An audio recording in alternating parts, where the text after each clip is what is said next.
Dear students, আজ আমাদের lecture topic হচ্ছে minerals. Minerals one of the components of proximate principle of food. তাহলে proximate principle of food এ component যেগুলো ছিল 7টা: carbohydrate, protein, fat, vitamins, minerals, water and dietary fiber. তাহলে minerals এগুলোর প্রায় 92 মিনারেলস আছে, যার মধ্যে 14 আমাদের বডির জন্য খুবই important. They are essential to our body for different functions. And এই যে ফাংশনগুলো ক্রসলি আমরা বলতে পারি they assist in chemical reactions in the cells, যেখানে মিনারেলগুলো এনজাইমের কোফ্যাক্টর হিসেবে কাজ করে, crucial to the immune system function, participate in fluid balance, helps in nutrient transport into cell, help in skeletal muscle contraction, maintain heartbeat. তাহলে সবগুলি আমরা এখন ডিটেইল পড়ব।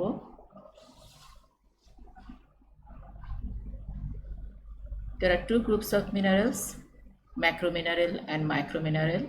মাইক্রোমিনারেলকে আমরা ট্রেস এলিমেন্টও বলতে পারি বা ট্রেস মিনারেলসও বলা যায়। সো মেজর মিনারেলস বা ম্যাক্রোমিনারেলস যেগুলো, সেগুলো ডায়েটারি রিকোয়ারমেন্ট হচ্ছে বেশি, এবং it is about 100 milligram per day. তাহলে এটা 100 মিলিগ্রাম পার ডের বেশি যখন হবে তখন এটাকে আমরা বলবো macrominerals. And this are sodium, chloride, potassium, calcium, phosphorus, sulphur, magnesium. নামগুলো তোমাদের মনে রাখতে হবে। What are the macrominerals? তাহলে প্রথম আসছে define macromineral. What are the macrominerals? Then micromineral, these are those daily requirement of which are less than 100 milligram. তাহলে 100 মিলিগ্রামের উপরে হলে ম্যাক্রোমিনারেল আর নিচে হলে মাইক্রোমিনারেল, and all of these are microminerals: iron, iodine, zinc, selenium, copper, manganese. তাহলে এখানেও একটা question ভাইবার জন্য important, what do you mean by micromineral or trace elements, and give some example. এখন আমরা ইন্ডিভিজুয়াল মিনারেল দিয়ে শুরু করছি। প্রথম যে ম্যাক্রোমিনারেল বা major mineral, that is the sodium. এটা ইলেকট্রোলাইট আমরা কখন বলবো, যদি এলিমেন্টটা চার্জড হয় তাহলে সেটা হচ্ছে ইলেকট্রোলাইট। তাহলে ইট is the cation usually combined with chloride. আমাদের বডিতে এই সোডিয়ামটা ইউজুয়ালি ক্লোরাইডের সাথে বাইন্ড করে থাকে, and primarily present in blood and extracellular fluid. Extracellular fluid মানে নাম থেকে বোঝা যাচ্ছে outside the cell, fluid present in the compartment outside the cell. তাহলে আউটসাইড দ্য সেল বলতে ব্লাডও, এটা একটা ব্লাডের যে প্লাজমা, সেটা হচ্ছে একটা example of extracellular fluid.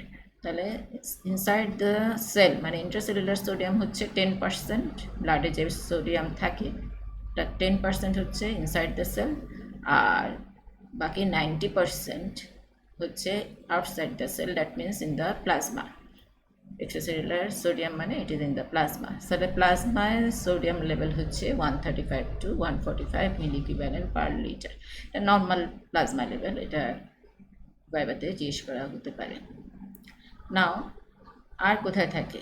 Blood ছাড়া সোডিয়াম আর কোথায় থাকে? Within the hydroxy appetite crystalline বোন, এটা বোনের একটা সল্ট, সেই সল্টের মধ্যে সোডিয়ামটা ইনকর্পোরেট থাকে। Also present in the nervous tissue and present in muscular tissue. তাহলে সোডিয়াম আমাদের বডিতে ব্লাডে পাওয়া যাচ্ছে, ব্লাডে আবার এটা intracellular sodium 10% and extracellular sodium 90%. Then sodium located in the other side, in the bone, in nervous tissue, in the muscle. Then absorption, transport and excretion of sodium. Daily intake approximately 200 millimole per day. 95 থেকে 100%ই absorbed হয় in the small intestine. যতটুকু absorb হচ্ছে balance রাখার জন্য ঠিক ততটুকুই আবার output মানে বেরিয়ে যাবে। অ্যান্ড রুট অফ এক্সক্রিশন হচ্ছে stool, sweat, when excretion is more or less constant. Stool দিয়ে কিছু বের হবে, সোয়েট ঘাম দিয়ে বের হবে যখন আমরা আমাদের day to day intake more or less constant হবে and through urine when excretion could be very low and high in response to intake. এটা হচ্ছে ইনটেক বেশি হলে ইউরিনারি লসটা বা ইউরিনারি এক্সক্রিশনটা বেশি হবে এবং ইনটেক কম হলে ইউরিনারি লসটা কম হবে। দ্যাট মিন্স কিডনিটাই হচ্ছে main organ that regulate the sodium balance. তাহলে কি হলো, আমরা যতটুকু খাচ্ছি তার 95 to 100% অ্যাবজর্ব হয়ে যাচ্ছে এবং আবার সেম অ্যামাউন্ট এটা এক্সক্রিটও হয়। এক্সক্রিশনের রুট হচ্ছে স্টুল অ্যান্ড সোয়েট, যেটা দিয়ে সবসময় একটা কনস্ট্যান্ট রেটে এক্সক্রিশন হয়। Excretion rate is constant. And আরেকটা হচ্ছে ইউরিন। এই ইউরিনের যেটা এক্সক্রিট হয়, এখানে এক্সক্রিশন রেটটা কনস্ট্যান্ট না, এটা কতটুকু খাচ্ছ তার উপর ডিপেন্ড করবে। বেশি খেলে বেশি এক্সক্রিট হবে, কম খেলে কম এক্সক্রিট হবে। এবং এই জন্যে ইউরিনটা বা কিডনিটাই হচ্ছে main regulatory organ for sodium. Function কি? Along with associated anion, sodium maintains 90% osmolality of plasma.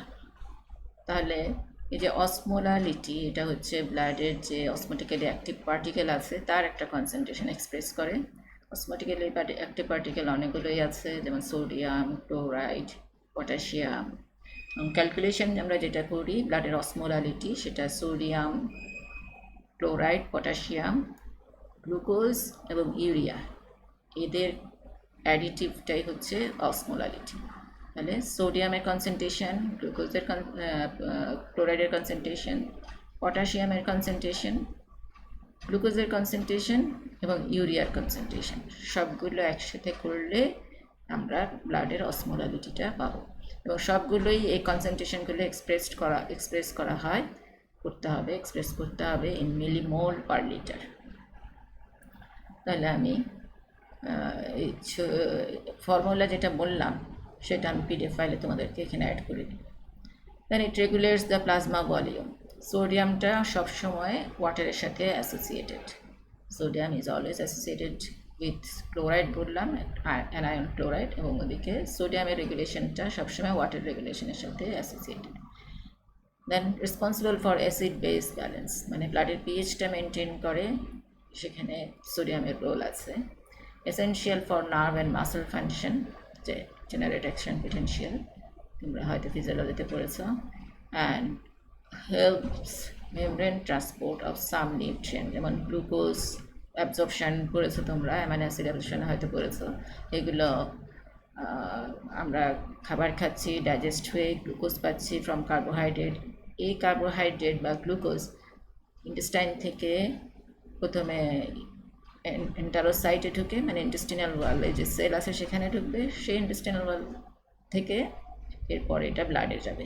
এই যে ট্রান্সপোর্টটা, এটার জন্য ইন্টেস্টিনাল লুমেন থেকে ব্লাডে যাওয়ার জন্য সোডিয়াম গ্লুকোজ ট্রান্সপোর্টার আছে। সোডিয়ামের সাথেই গ্লুকোজটা এন্টারোসাইট বা ইন্টেস্টিনাল লুমিনাল সেলের মধ্যে ঢুকবে। তাহলে এভাবেই সোডিয়ামটা গ্লুকোজ ট্রান্সপোর্টে বা গ্লুকোজ অ্যাবজর্পশনে হেল্প করে। ঠিক একইভাবে এটা অ্যামাইনো অ্যাসিড অ্যাবজর্পশনেও হেল্প করে। তাহলে these are the main functions of sodium in our body. তাহলে মেইন ফাংশন বলতে প্লাজমা অসমোলারিটি মেনটেন করে, প্লাজমা ভলিউম মেনটেন করে, অ্যাসিড ব্লাড পিএইচ মেনটেন করে, নার্ভ অ্যান্ড মাসল ফাংশনের জন্য দরকার, এবং মেমব্রেন ট্রান্সপোর্ট অফ সার্টেন কম্পোনেন্টের জন্য এটা খুব দরকার। মেমব্রেন ট্রান্সপোর্ট মানে সেল মেমব্রেনের ভিতর দিয়ে ক্রস করে।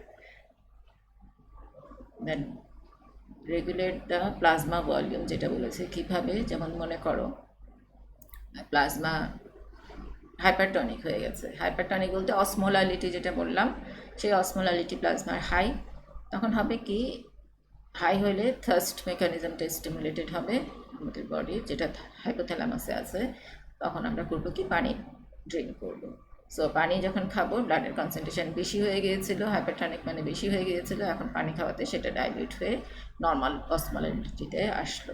এভাবে প্লাজমা ভলিউমটাও মেনটেন হলো। তাহলে অসমোলারিটিটাও মেনটেন হলো।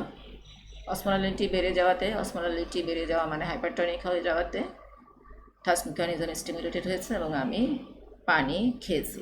তাহলে হলো কি, পানিটা আমার ব্লাডে গেল, ব্লাডে গিয়ে অসমোলারিটিটা কমে গিয়ে নর্মালে আসলো, এবং ব্লাড ভলিউম কমে যাওয়াতে অসমোলারিটি যেটা হয়েছিল সেই ব্লাড ভলিউমটাও মেনটেন হলো।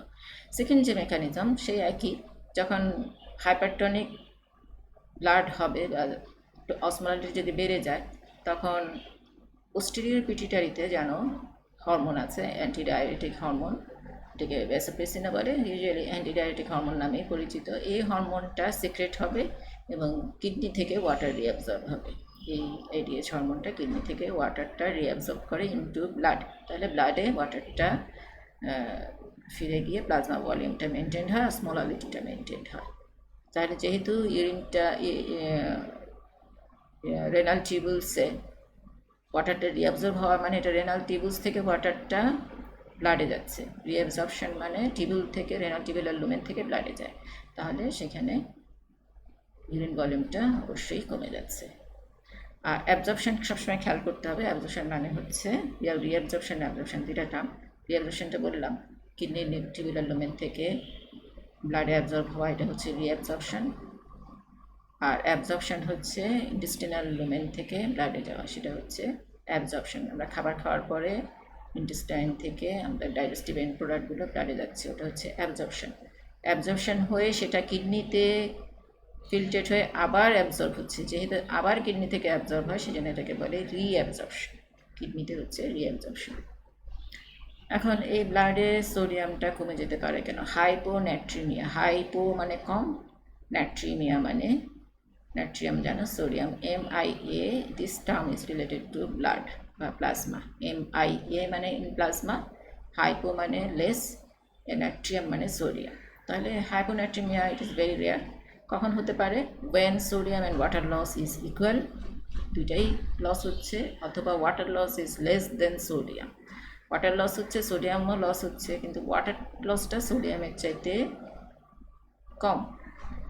ওয়াটার লস সোডিয়াম লসের চাইতে কম, মানে ওয়াটারের চাইতে সোডিয়াম বেশি লস হচ্ছে, তখন ব্লাডের সোডিয়ামটা কমে যাবে, ব্লাডের যে সোডিয়ামের ঘনত্ব যেটা ছিল সেটা কমে যাবে, কারণ ওয়াটার লস হচ্ছে, সোডিয়ামও লস হচ্ছে, কিন্তু ওয়াটার লসটা কম, সোডিয়াম লসটা বেশি। তার মানে কি, ব্লাডের সোডিয়ামের ঘনত্বটা কমে যাচ্ছে, এটাই হচ্ছে হাইপোন্যাট্রিমিয়া। কখন হতে পারে? Diarrhoea, vomiting. ভমিটিং কখন? ডায়রিয়ার সাথে অ্যাসোসিয়েটেড থাকতে পারে, অথবা পাইলোরিক স্টেনোসিস মানে স্টমাকের যে পাইলোরাস এন্ড থাকে সেটা যদি ন্যারো হয়ে যায় সেটাকে পাইলোরিক স্টেনোসিস বলে। Usually peptic ulcer, duodenal ulcer এটা হয়। ডিউডেনাল আলসার যেটাকে আমরা লেমন্স টার্ম, যেটা গ্যাস্ট্রিক যেটাকে বলে, অ্যাকচুয়ালি গ্যাস্ট্রিকগুলো কোনো টার্ম নেই, গ্যাস্ট্রিক মানে হচ্ছে স্টমাক। সো পাইলোরিক স্টেনোসিস মানে হচ্ছে পাইলোরাস পার্ট অফ দ্য স্টমাক স্টোনোসড হয়ে যায়, তখন ভমিটিং হতে পারে। সিভিয়ার সোয়েটিং যখন হয়, ঘামের সাথে সোডিয়াম লস হয়।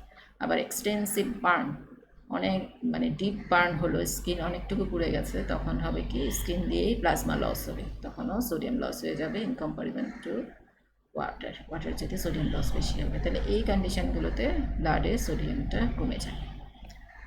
অথবা সেকেন্ড হতে পারে from consuming too much water in a short time. যেমন এটা অ্যাথলেটস যারা খুব টায়ার্ড থাকে, এক্সস্টেড থাকে, তখন অল্প সময়ের মধ্যে অনেক পানি খেয়ে ফেলে, তখন পানিটা গিয়ে ব্লাডটাকে ডাইলেট করে দেয়, তার মানে কি, ওয়াটারের তুলনায় সোডিয়ামটা কম, যার ফলে হাইপোন্যাট্রিমিয়া হয়। Then dextrose in, water infusion in blood loss. কোনো কারণে ব্লাড লস হলে যদি ডেক্সট্রোজিন অ্যাকুয়া মানে ফ্লুইড ওয়াটারের সাথে গ্লুকোজ যদি ইঞ্জেকশন ফর্মে দেওয়া হয়, তখনও ব্লাডটা ডাইলেট হয়ে গিয়ে, ডাইলেট হয়ে যাওয়া মানে সব কিছুই ব্লাডের কনসেন্ট্রেশন কমে যাওয়া, ইনক্লুডিং দ্য সোডিয়াম। কী হতে পারে এই সময়? সাইন সিমটম কি হাইপোন্যাট্রিমিয়ার? নিউরোলজিক্যাল সিমটম সাধারণত সোডিয়াম লেভেল কমে গিয়ে 120 থেকে 125 মিলিইকুইভ্যালেন্ট পার লিটার হলে তখনই দেখা দেবে। আমি বলেছি সোডিয়াম লেভেল হচ্ছে নর্মাল 135 to 145 মিলিইকুইভ্যালেন্ট পার লিটার। তাহলে এটা কমে যদি 120 থেকে 125-এ নেমে আসে, 135-এর জায়গায়, তখনই এই নিউরোলজিক্যাল সিমটমগুলো হয়। Hyponatraemia with decreased ECF volume কী হতে পারে? ইসিএফ ভলিউমও কমে গেছে, ডায়রিয়া ভমিটিংয়ে যেটা হতে পারে, সোডিয়ামও কম, তখন irritability, apprehension, dizziness, postural hypotension. Postural hypotension মানে তোমার বসে আছে, বসে থেকে উঠে দাঁড়ালেই শোয়া থেকে উঠে বসলেই ব্লাড ভলিউম কমে গিয়ে মাথা ঘোরায়, সেটা হচ্ছে পস্টারাল হাইপোটেনশন। ডিজিনেসটাও মাথা ঘোরানো, ড্রাই মিউকাস, যেহেতু ওয়াটার কমে গেছে ব্লাডে, মিউকাস মেমব্রেনটা মুখের ভিতরটা ড্রাই লাগবে, মুখের ভিতরেই ড্রাইনেস হয়, মিউকাস মেমব্রেন যেখানটায় আছে অন্য জায়গায় আছে, কিন্তু আমরা এটাই ফিল করি।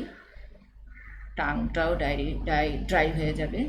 কোল্ড অ্যান্ড ক্লামি স্কিনটা টাচ করলে দেখবে একদম কোল্ড, ট্রেমর হবে, মানে একটু ফাইন কাঁপুনি হবে শরীরের মধ্যে, এবং কখনো কখনো কনভালশন হতে পারে, সিজার মানে কনভালশন। তাহলে এগুলো হচ্ছে কিছু কিছু হচ্ছে due to less water volume, dryness যেটা। আবার ট্রেমর হচ্ছে ওয়াটার ভলিউম কমে যাওয়াতে আর এখানে পালপিটেশন হয়, তারপর এপিনেফ্রিন রিলিজ হয়, ট্রেমর হয় যার জন্য। আর নিউরোলজিক্যাল সিমটম হচ্ছে irritability, apprehension and seizure. Hyponatremia with normal or increased extracellular fluid volume, এখানে বলেছি ফ্লুইড ভলিউম যদি কমে যায় যার জন্য ড্রাইনেস হবে, এবং সেই সাথে তোমার এপিনেফ্রিন রিলিজ বেড়ে গিয়ে ট্রেমর হতে পারে, কোল্ড কামি স্কিন হতে পারে। আর যদি এক্সট্রাসেলুলার ফ্লুইড বেশি থাকে, যেমন পানি বেশি খেয়ে ফেললাম, ব্লাডে পানি বেড়ে গিয়ে সোডিয়ামটা কমে গেল, তখন কী হবে? হেডেক, ল্যাসিটিউড, অ্যাপেথি, কনফিউশন হবে, উইকনেস, ইডিমা, শরীর ফুলে যাবে, ওয়েট গেইন হবে। নিশ্চয়ই ইডিমার জন্য, ইডিমা মানে কি, ইন্টারস্টিশিয়াল স্পেস বা in between the cell water collection হয়, এটাই হচ্ছে oedema. Then elevated blood pressure অনেক বেড়ে যাবে, মাসেল ক্র্যাম্প, কনভালশন, এগুলো হতে পারে। তাহলে these are the symptoms and signs of hyponatremia. Now causes of hyponatremia, সেই একই diarrhoea, vomiting, pyloric stenosis, severe sweating, extensive burn, একই জিনিস যেগুলো আমরা হাইপোনাট্রিমিয়াতে পড়েছি, কিন্তু এখানে ওয়াটার লসটা যদি বেশি হয় দেন সোডিয়াম লস হচ্ছে, ওয়াটার লস হচ্ছে, তাহলে ওয়াটারের তুলনায় সোডিয়াম ব্লাডে এখন বেশি, তার মানে কি ওয়াটার লস বেশি হওয়াতে ব্লাডে সোডিয়াম কনসেন্ট্রেশন বেশি হয়ে গেছে, so this will be responsible for hypernatraemia, তখন এই কজগুলায় responsible. Now causes of hypernatraemia, আচ্ছা এখানে একটা কথা, ইন নর্মাল হোমিওস্টেসিস, যখন হোমিওস্টেসিস মানে হচ্ছে ব্যালেন্স, যেটা সোডিয়াম ব্যালেন্স যেটা হচ্ছে, সেই ব্যালেন্সের মেকানিজম যদি নর্মাল থাকে তখন এই কন্ডিশনগুলোতে হাইপারনাট্রিমিয়া হতে পারে। সেকেন্ড হচ্ছে যদি হোমিওস্টেসিস অ্যাবনর্মাল হয়, তখন কী হবে? যেমন থার্স্ট মেকানিজম বলেছি, একটা হোমিওস্টেসিসের মেনটেনেন্স একটা উপায়, মানে সোডিয়াম ব্লাডে রেগুলেট করার একটা উপায়। সোডিয়াম ব্লাডে বেশি হয়ে গেলে আমরা পিপাসায় পাই, পানি খাই, তাহলে এই থার্স্টটা যদি কাজ না করে কোনো কারণে, থার্স্ট সেন্টার যদি স্টিমুলেটেড না হয়, দেন ডায়াবেটিস ইনসিপিডাস, আরেকটা বলেছি, সোডিয়াম যদি ব্লাডে বেড়ে যায় এডিএস সিক্রেশন হয়, কিডনি থেকে ওয়াটার রিঅ্যাবজর্পশন হয়, তাহলে এখানেও যদি প্রবলেম থাকে সেটাও হচ্ছে ফেলিওর ইন হোমিওস্টেসিস, এখানেও তোমার তাহলে ব্যালেন্স না হওয়াতে হাইপারনাট্রিমিয়া থাকবে। Then osmotic dialysis, over riding ADH action, এটা হচ্ছে মনে করো কারো ডায়াবেটিস আছে, সুগার লেভেল ব্লাডে অনেক হাই, যার জন্য এই সুগার ইউরিনে পাস করছে, ইউরিনে সুগার পাস করলে সুগারটা হচ্ছে অসমোটিক্যালি অ্যাক্টিভ পার্টিকেল, সে সুগার গ্লুকোজটা ওয়াটার নিয়ে ইউরিনে পাস করবে, যার জন্য ডায়াবেটিক পেশেন্টদের যদি ব্লাডে গ্লুকোজ বেড়ে যায় বা ওদের বাথরুমে যাওয়ার প্রবণতা অনেক বেড়ে যায়, তার মানে কি ওয়াটার ডায়ালিসিস, অসমোটিক ডায়ালিসিস হয়, সেখানে অসমোটিক ডায়ালিসিস হয়, গ্লুকোজ বেরিয়ে যায়, গ্লুকোজের সাথে অনেক ওয়াটার বেরিয়ে যায়, এখানে এডিএইচ যেটা সিক্রেট হয়, এডিএইচটাও তখন এখানে এনাফ হয় না।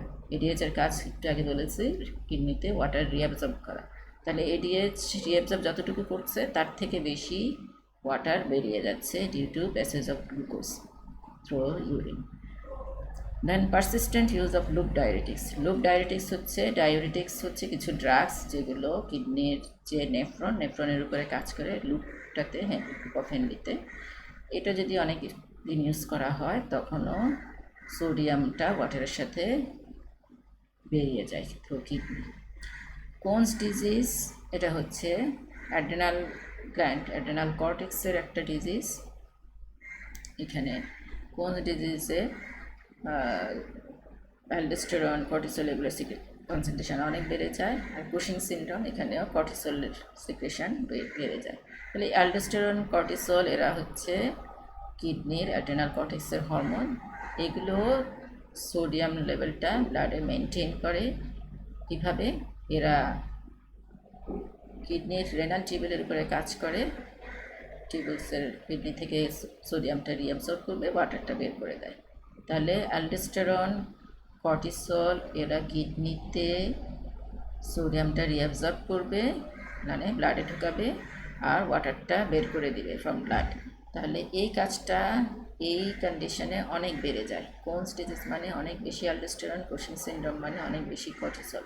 তাহলে এরা adrenal cortisol disease, aldosterone cortisol বেড়ে যাওয়াতে সোডিয়াম রিঅ্যাবজর্পশনটা কিডনিতে বেড়ে যায়, যার জন্য হাইপারনাইট্রিমিয়া হয়। তখন তাহলে কী হয়? হোমিওস্টেসিস বলে, মানে রেগুলেটরি মেকানিজম কোনোটাই কাজ করে না। তাহলে এই হচ্ছে হাইপারনাট্রিমিয়ার কজ। হাইপারনাট্রিমিয়া মানে কি? হাইপার মানে বেশি, নাট্রিয়াম সোডিয়াম, MIA মানে ইন প্লাজমাস, প্লাজমায় সোডিয়াম বেশি। তাহলে হাইপারনাট্রিমিয়ার ইফেক্টটা কি? এটা এখানে লেখা হয়নি, আমি তোমাদের PDF ফাইলে দিয়ে দেবো। হাইপারনাট্রিমিয়াতে যেহেতু ব্লাডের সোডিয়াম বেশি, ব্লাডের কনসেন্ট্রেশন অনেক বেশি, সেল থেকে অসমোটিক প্রসেসে ফ্লুইড বেরিয়ে আসে ইন দ্য ব্লাড।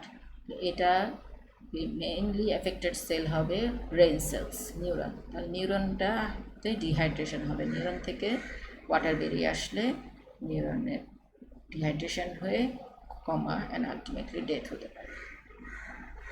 নেক্সট হচ্ছে ক্লোরাইড। সোডিয়ামের সাথে যে অ্যানায়নটা থাকে, major electrolyte which is bound to sodium। তাহলে এটা কোথায় কোথায় থাকে? ব্লাডে থাকে 88% অ্যান্ড আদার অন্যান্য জায়গায় ইন্টারসেলুলার ফ্লুইডে থাকে 12%। তাহলে প্লাজমা, ব্লাড বলতে এখানে প্লাজমায় বোঝাচ্ছে 88% in plasma and 12% in intracellular fluid inside the cell। আর থাকে স্টমাকে যে হাইড্রোক্লোরিক অ্যাসিড আছে আমরা জানি, সেই হাইড্রোক্লোরিক অ্যাসিডের সাথে ক্লোরাইডটা থাকে। তাহলে খাওয়ার পরে আমরা খাচ্ছি সোডিয়াম ক্লোরাইড ফর্মে, এটা স্টমাকে গিয়ে ডিসোসিয়েট হয় এবং স্মল ইন্টেস্টাইনে অ্যাবজর্ব হয়, আর রুট অফ এক্সক্রিশন হচ্ছে ইউরিন। আর এটাকে কখনো আমরা ক্লোরিন বলবো না, it is not chlorine, it is chloride. এই জিনিসটা খেয়াল রাখতে হবে, ক্লোরিন আর ক্লোরাইড কিন্তু সেম কথা না। Metabolic functions of chloride: maintains fluid balance, সে সোডিয়ামের সাথে একটা ফ্লুইড ব্যালেন্স করে। Maintains normal pH range of blood, কীভাবে? By assisting the removal of carbon dioxide from blood, blood থেকে কার্বন ডাইঅক্সাইড এক্সক্রিট হতে হেল্প করে। তাহলে এই যে কার্বন ডাইঅক্সাইডটার ব্লাড থেকে রিমুভাল হয় কোথায়? Through lung. এখানে ক্লোরাইডের রোল আছে। সেলের ভিতরে ক্লোরাইডটা ঢুকবে, বাইকার্বনেটটা সেল থেকে বেরিয়ে আসবে, বাইকার্বনেটটা ডিসোসিয়েট হয়ে কার্বন ডাইঅক্সাইড হবে, এই কার্বন ডাইঅক্সাইডটাই লাং দিয়ে বেরিয়ে যাবে। তাহলে আবার আরেকটা ফাংশন, মেটাবলিক ফাংশন, অবশ্যই এটা হচ্ছে হাইড্রোক্লোরিক অ্যাসিডের component. Daily need food source, আমি ছোট ফন্টে যে লেখাগুলো দিয়েছি দেখবে, এগুলো খুব একটা ইম্পর্টেন্ট না, জাস্ট একটু চোখ বুলিয়ে নেবে। দেন ডেইলি নিড অতটা ইম্পর্টেন্ট না, টক্সিসিটি ইজ ভেরি রেয়ার, তেমন ইম্পর্টেন্ট না। কেন টক্সিসিটি কখন হতে পারে? টক্সিসিটি মানে হাইপারক্লোরিমিয়া, ক্লোরাইড লেভেল ব্লাডে বেড়ে যাবে, সিভিয়ার ডিহাইড্রেশন হবে। ডিহাইড্রেশন মানে ওয়াটার অনেক কমে গেছে প্লাজমার, তখন বেড়ে যেতে পারে। ডেফিসিয়েন্সি ইজ ভেরি রেয়ার, সোডিয়ামের মতোই ডায়রিয়া ভমিটিং হলে হতে পারে, আর সোডিয়ামের মতোই, সোডিয়াম বলেছি লুপ ডায়োটিক্স ইউজ করলে সোডিয়ামের সাথে ক্লোরাইডও বেরিয়ে যেতে পারে। This are the problems of deficiency symptom. Deficiency হলে shallow breathing, muscle weakness, muscle spasm, pitching, খুব একটা ইম্পর্টেন্ট না, এগুলো খুব একটা ইম্পর্টেন্ট না। তোমাদের এক্সাম পারপাস বলছি, খুব একটা ইম্পর্টেন্ট না। Next electrolyte is potassium, it is the major cation in intracellular fluid. তাহলে সোডিয়ামে বলেছিলাম সোডিয়াম হচ্ছে major cation in extracellular fluid, খেয়াল রাখতে হবে। এক্সট্রাসেলুলার ফ্লুইডে মেজর ক্যাটায়ন হচ্ছে সোডিয়াম, আর ইন্ট্রাসেলুলার ফ্লুইডে মেজর ক্যাটায়ন হচ্ছে পটাশিয়াম। তাহলে কোথায় কোথায় এটা ডিস্ট্রিবিউশনটা কেমন আমাদের বডিতে? ইনসাইড দ্য সেল ইন্ট্রাসেলুলার ফ্লুইডে থাকে 98%, এটা major cation inside the cell, so এটা কনসেন্ট্রেশন হচ্ছে 140 মিলিমোল পার লিটার। আর এক্সট্রা সেলুলার ফ্লুইডে এটার কনসেন্ট্রেশন হচ্ছে মাত্র 2%, যেটা ব্লাড লেভেল হচ্ছে 3 পয়েন্ট, এখানে কমাটা হবে না, 3.5 থেকে 5.5 মিলিমোল পার লিটার, 3.5 থেকে 5.5 millimole per litre in blood. আর সোডিয়াম বলেছিলাম 35 থেকে 145 মিলিমোল পার লিটার। তাহলে ক্রিটিক্যাল ভ্যালু, এটা কখন ক্রিটিক্যাল হবে? যদি 2.5-এর নিচে চলে আসে ব্লাডে, তখন এটা ক্রিটিক্যাল। আর 6.5-এর উপরে চলে গেলে এটাও ক্রিটিক্যাল। ক্রিটিক্যাল কেন, কী কী সমস্যা হয় পটাশিয়াম কমে গেলে বা বেড়ে গেলে, এটা একটু পরেই দেখাচ্ছি।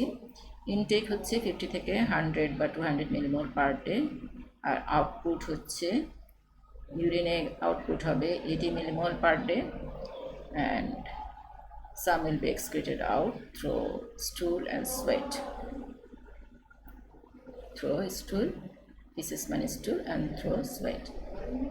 তাহলে এটা বাকিটা অ্যাকচুয়ালি। তাহলে কিডনি রেগুলার্স ব্যালেন্স কীভাবে? কিডনি বা এক্সক্রিটিং এক্সেস, যদি এক্সেস পটাশিয়াম খেয়ে ফেলো তখন সেটা বডির সব মেকানিজম যদি নর্মাল থাকে তাহলে কিডনিটাই এক্সেসটা এক্সক্রিট করে দেবে বডি থেকে। ডায়েটারি সোর্স পটাশিয়াম, যে ডাবের পানি, green coconut water, orange, banana, pineapple, other ফ্রুটসে প্রচুর পরিমাণ পটাশিয়াম আছে। এছাড়া কিছু ভেজিটেবল যেমন বেগুনের মধ্যে অনেক পটাশিয়াম পাওয়া যায়। Absorbed in small intestine and colon, তাহলে পটাশিয়াম আমরা খেলাম এই খাবারের সাথে, এটা অ্যাবজর্ব হবে স্মল ইন্টেস্টাইনে এবং কোলনে। ফাংশন, মাসেল কন্ট্রাকশনে হেল্প করে, নার্ভ ইম্পালস কন্ডাকশনে হেল্প করে, intracellular osmotic pressure and fluid balance করে দেয়। সোডিয়ামের বেলায় বলেছি এটা মেইনলি এক্সট্রাসেলুলার ফ্লুইডে থাকে, মানে ব্লাডে, মানে প্লাজমায়। তাহলে প্লাজমার অসমোলালিটি মেনটেন করে। অসমোলালিটি মানে আমরা সেটাকে অসমোটিক প্রেশার বলতে পারি, কিন্তু অসমোলালিটি মানে খেয়াল রাখবে এটাকে অসমোটিক প্রেশারও বলা যায়। তাহলে প্লাজমার অসমোলালিটি মেনটেন করে সোডিয়াম, কারণ এটা প্লাজমায় বেশি থাকে সেলের চাইতে। আর যেহেতু প্লাজমায় থাকছে সোডিয়াম, ফ্লুইড ব্যালেন্সটাও, ব্লাডের প্লাজমার ফ্লুইড ব্যালেন্সটাও সোডিয়াম মেনটেন করে। আর এখানে যেহেতু পটাশিয়ামটা সেলের ভিতরে থাকছে ইন্ট্রাসেলুলার, তাহলে সেলের ভিতরে এটা অসমোটিক প্রেশারটা মেনটেন করে এবং সেলের ভিতরেই ফ্লুইড ব্যালেন্সটা করে। এছাড়া সেলের ভিতরে অ্যাসিড বেস ব্যালেন্স করে। তাহলে সোডিয়ামটা সবগুলো করবে ব্লাডের মধ্যে, এই ফাংশনগুলো, এই দুটো ফাংশন, আর পটাশিয়াম করবে সেলের ভিতরে।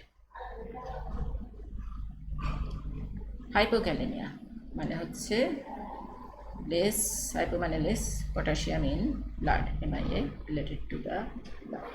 তাহলে কখন হতে পারে? যদি আমরা কম খাই, লেস ইনটেক, অনেকে ডায়েট কন্ট্রোল করতে গিয়ে এত কম খায় যে পটাশিয়াম লেভেল কমে যায়। দেন ইন্টেস্টিনাল লস, কোনো কারণে ইন্টেস্টাইন দিয়ে বের হয়ে যেতে পারে, যেমন প্রলং ভমিটিং, বমির সাথে বেড়ে যেতে পারে, ডায়রিয়া। ইন্টেস্টিনাল ফিস্টুলা মানে ইন্টেস্টাইনের সাথে বাইরের একটা কমিউনিকেশন হয়ে যায় এখানে through skin.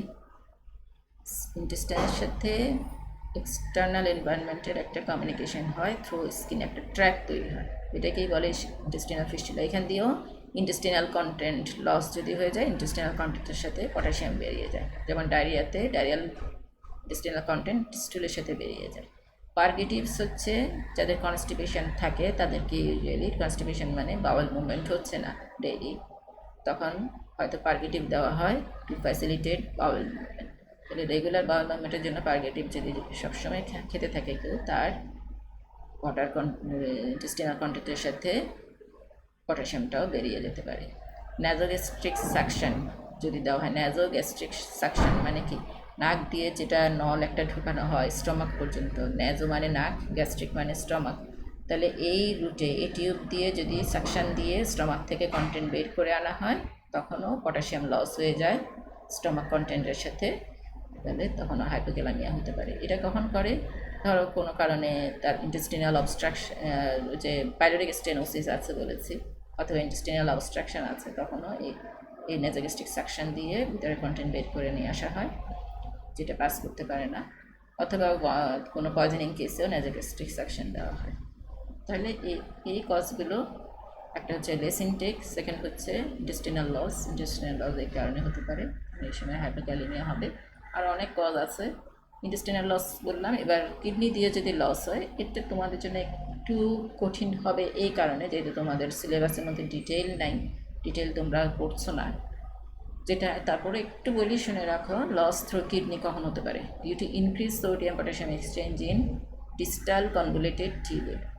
Distal convoluted tubule হচ্ছে কিডনির যে দুটা পার্ট, একটা হচ্ছে নেফ্রন আর একটা হচ্ছে টিবিউলসের মধ্যে প্রক্সিমাল টিবিউল, তারপর হচ্ছে distal convoluted tubule.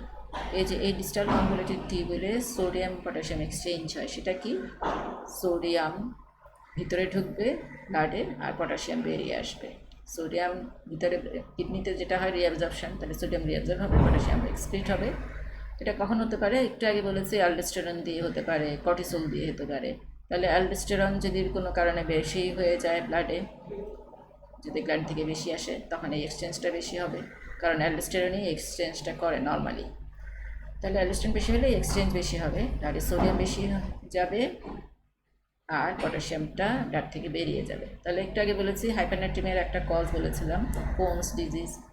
Cones disease হচ্ছে প্রাইমারি হাইপার অ্যালডোস্টেরিনিজম, আর সেকেন্ডারি প্রাইমারি মানে গ্ল্যান্ডের মধ্যেই কোনো সমস্যা, আর সেকেন্ডারি হাইপার অ্যালডোস্টেরিনিজম মানে হচ্ছে মনে করো ডায়রিয়া হলো, ভমিটিং হলো, কোনো কারণে প্লাজমা ভলিউম কমে গেলে তখন অ্যালডোস্টেরন সিক্রেশন হবে অ্যাডেনাল কর্টেক্স থেকে রেগুলেট করার জন্য, ব্লাডে প্লাজমা সোডিয়াম লেভেল বাড়ানোর জন্য। তাহলে এটাকে সেকেন্ডারি বলে। তাহলে কোনো কারণে অ্যালডোস্টেরন যদি বেড়ে যায়, এক কথায় প্রাইমারি হোক বা সেকেন্ডারি হোক, তখন সোডিয়াম পটাশিয়াম পাম্প বা এক্সচেঞ্জটা ডিস্টাল কনভলিউটেড টিউবুলে বেড়ে যাবে। তার মানে কি? সোডিয়াম ব্লাডে বেশি যাবে, ব্লাডে সোডিয়াম বেড়ে যাবে, আর পটাশিয়াম ব্লাড থেকে বেরিয়ে যাবে থ্রু কিডনি, তাহলে পটাশিয়ামটা ব্লাডে কমে যাবে। ঠিক একইভাবে কুশিং সিনড্রোমে কর্টিসলও তাই করে। স্টেরয়েড থেরাপি মানে হচ্ছে আমরা বাইরে থেকে যদি স্টেরয়েড নিই, এই কুশিং সিনড্রোম মানে কি? কর্টিকোস্টেরয়েড, কর্টিসলটা ব্লাডে বেশি, এই কর্টিসল যদি আমি বাইরে থেকে নেই অ্যাজ ট্রিটমেন্ট কোনো ডিজিজে, বিভিন্ন ডিজিজ হতে পারে, কোনো অ্যালার্জিক কন্ডিশান বা কোনো অটো ইমিউন ডিজিজ, তখন স্টেরয়েড দেওয়া হয়। অনেক দিন ধরে এটা নিতে থাকলে তাহলে এই কন্ডিশনটা হয়। দেন প্রাইমারি হাইপার অ্যালডোস্টেরিনিজম একটাকে বলেছি। সেকেন্ডারি হাইপার অ্যালডোস্টেরিনিজম কোনো কারণে প্লাজমা ভলিউম যদি কমে যায়, রেগুলেটরি মেকানিজম হিসেবে হয়। আর প্রাইমারি হাইপার অ্যালডোস্টেরিনিজম মানে কোনস ডিজিজ, যেটা অ্যাডেনাল গ্ল্যান্ডেরই সমস্যার কারণে। তাহলে এগুলোতে সবগুলো কন্ডিশনে কিডনি দিয়ে সোডিয়াম বেড়ে যাবে, কেন? এই ট্রান্সপোর্টটা বেড়ে যাওয়ার কারণে। সোডিয়াম হাইড্রোজেন এক্সচেঞ্জ যেটা করে, সোডিয়ামটা ব্লাডে ঢুকায়, পটাশিয়ামটা বের করে দেয়। এগুলো আমি সব পিডিএফে নোট করে দেবো। Then increase sodium for exchange in distal convoluted tubule. যে ডিস্টাল কনভলিউটেড টিউবুলে যে এক্সচেঞ্জটা হচ্ছে, এখানে যদি সোডিয়ামটা বেশি পাওয়া যায় কোনো কারণে, কী কারণে? প্রলং স্যালাইন ইনফিউশন, অনেকক্ষণ ধরে স্যালাইন দেওয়া হচ্ছে, তখন সোডিয়ামটা কিডনি দিয়ে ফিল্টারেট হচ্ছে বেশি, এবং তখন এই এক্সচেঞ্জটাও বেশি হবে। বেশি হওয়া মানে কি? সোডিয়াম ব্লাডে যাবে আর পটাশিয়ামটা বেরিয়ে যাবে, তাহলে ব্লাডে পটাশিয়াম কমে যাবে। আর ডায়রেটিক্স, এটাও ডিস্টাল কনভলিউটেড টিউবুলে কিছু যদি ডায়রেটিক অ্যাড করি, সোডিয়ামটা বেড়ে গিয়ে সোডিয়ামটা এই ডিস্টাল কনভলিউটেড টিউবুলে বেশি পাওয়া যাবে এবং এক্সচেঞ্জটা বেশি হবে। নেক্সট হচ্ছে decrease sodium hydrogen exchange and increase sodium potassium exchange. কোনো কারণে যদি সোডিয়াম আমাদের রেনাল টিউবুলসে সোডিয়াম পটাশিয়াম পাম্প যেমন আছে, আবার সোডিয়াম হাইড্রোজেন এক্সচেঞ্জও আছে। সোডিয়াম পটাশিয়াম এক্সচেঞ্জ একটা, আরেকটা হচ্ছে সোডিয়াম হাইড্রোজেন এক্সচেঞ্জ। মানে কি? এক্সচেঞ্জ মানে কি? সোডিয়ামটা কিডনিতে রিঅ্যাবজর্ব হবে, পটাশিয়াম কিডনি দিয়ে বেরিয়ে যাবে ব্লাড থেকে, আর এখানে সোডিয়ামটা ঢুকবে হাইড্রোজেনের এক্সচেঞ্জে, হাইড্রোজেনটা বেরিয়ে যাবে। তাহলে এই এক্সচেঞ্জ যদি কোনো কারণে কমে যায়, তাহলে এই এক্সচেঞ্জটা বেড়ে যাবে, তাহলে সোডিয়াম ঢুকবে, পটাশিয়াম বেরিয়ে যাবে, কোনো পটাশিয়াম লস হবে। এই এক্সচেঞ্জটা কমে যায় কোন কারণে? এখানে একটা এনজাইম আছে, কার্বনিক অ্যানহাইড্রেজ এনজাইম, যেটা প্রোটন তৈরি করে।